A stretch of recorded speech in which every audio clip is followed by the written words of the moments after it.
এই দাদারা কোচবিহার থেকে আসছে, যাচ্ছে দক্ষিণেশ্বর কালী মন্দির। এখন করণদিঘি পৌঁছেছে ঝাড়বাড়িতে। 5 মাস আরও লাগবে সময়। এখন 3 মাস লেগে গেছে এত দূর আসতে, আরও বলছে 5 মাস সময় লাগবে। দেখে নাও, সবাই শেয়ার করবে, সাপোর্ট করবে দাদাকে।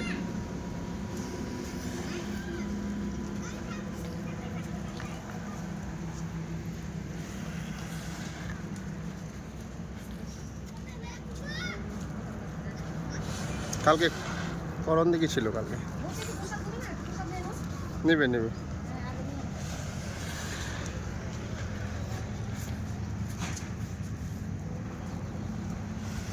আমাদের এখানে সেবা করার জন্য দাঁড়িয়ে আছে।